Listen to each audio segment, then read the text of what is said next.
Theodore Roosevelt was the 26th President of the United States. He served from 1901 to 1909. He actually started a new political party later in his life and tried to run again. During that campaign, he was shot by a would-be assassin and still delivered a campaign speech with the bullet in his chest. Teddy Roosevelt is to some a legend, to others a hero, and to many an unknown. So, who's on your Mount Rushmore? I hear this question asked by sports and political commentators alike. It's another way of saying, who are the greatest four at any particular activity? You only have room on the mountain for four. No exceptions. Go. Basketball: Michael Jordan, LeBron James, Magic Johnson, and Kareem Abdul-Jabbar. Apologies to Larry Bird, but I said no exceptions. Quarterbacks: Peyton Manning, Drew Brees, Aaron Rodgers, and Tom Brady. Apologies to Mr. Marino, but you have to win the big one. Plato, Socrates, Pythagoras, and Aristotle. I really like philosophers of the Renaissance, but these are tough to beat. But what about the actual Mount Rushmore? Are those really the four best presidents in history? It's pretty easy to make an argument for the three of them. George Washington won the Revolutionary War, refused to be king, and stepped down after only 2 terms, giving up power for the first time in human history. Definitely a first ballot Mount Rushmore. Thomas Jefferson wrote the Declaration of Independence, was instrumental of the creation of the Great Compromise, more than doubled the size of the territory of the U.S., and fought for pure democracy throughout his presidency. Definitely first ballot Mount Rushmore. Abraham Lincoln stood up against slavery, saw the country through civil war, and eventually gave his life to end the practice of slavery. Definite Mount Rushmore. But who's the other guy? Most people would probably have to look him up, but the fourth man on Mount Rushmore is Theodore Roosevelt. He is known to his supporters as Teddy or TR. Why does Teddy belong on the Mount Rushmore of presidents? Through the perspective of time, it's easy to say that he doesn't, and yet is one of the most beloved presidents in American history. As an experiment, I asked random people to give me their first impression when I say the name Teddy Roosevelt. Here are a few of their responses. A real trailblazer. A total badass. A teddy bear? I don't know. Wasn't he a president? Oh yeah, Robin Williams from Night at the Museum. I interviewed many, many more, but you get the gist. Teddy Roosevelt was a hero or a complete unknown. So why is Teddy Roosevelt on the Mount Rushmore and Mount Rushmores? Teddy Roosevelt grew up a sickly child. He needed thick glasses, was small, had a bad case of asthma that prevented him from being a sports hero his father hoped he would be. Both Teddy and I know that asthma is no joke.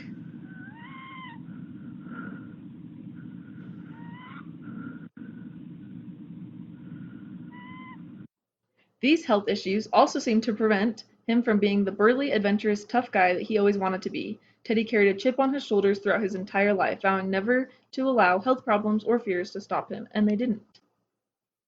He also had many adventures. One of the most exciting began when he served as Assistant Secretary of the Navy. Teddy wanted to fight in actual battles, so he reassigned himself to be the commander of his own regiment, which he gathered himself by traveling the country and finding the roughest, toughest collection of men he could. He called them the Rough Riders, and they went to Cuba during the Spanish-American War. The Rough Riders had barely arrived when they came under heavy fire, seeing that the only way to keep from being destroyed was to attack. Teddy unsheathed his sword and led the Rough Riders, and everyone else that was there, on the famous charge up San Juan Hill.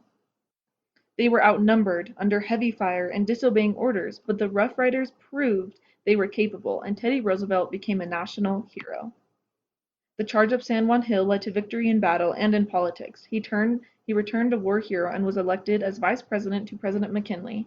When McKinley was assassinated, Teddy Roosevelt became president at the age of 42. He's still the youngest man to ever serve as president. TR never lacked confidence in himself. While awarding his fellow Rough Rider the Congressional Medal of Honor, Teddy said, "This is the bravest man I have ever known. He was behind me all of the way up Sand Hill." Perhaps no quote in American history has ever more perfectly defined the personality of the speaker. The bravest man he ever knew was still behind him. As president, TR became the leader of the progressive movement. He had the same attitude as the president that he had as commander of the Rough Riders. He took no shit and fought for things he loved. He greatly expanded the ability to create national parks. The Antiquities Act of 1906 was signed by Teddy Roosevelt. Teddy massively expanded the national parks program, including Yellowstone, Badlands Overlook, Glacial National Monument, and many, many more. Maybe you need to stop standing over my shoulder. Why don't you let me try this? I'm gonna nail it this time. Guess what? Tell him to let me write this thing on you. The Antiquities Act. The Antiquities Act. Yeah. That's creative. The Antiquities Act. The president is empowered to designate any federal land to be a national park. Big sky. Done deal. Go tell him. You want to come? I don't want to stay here. What are you doing? I want to nail this.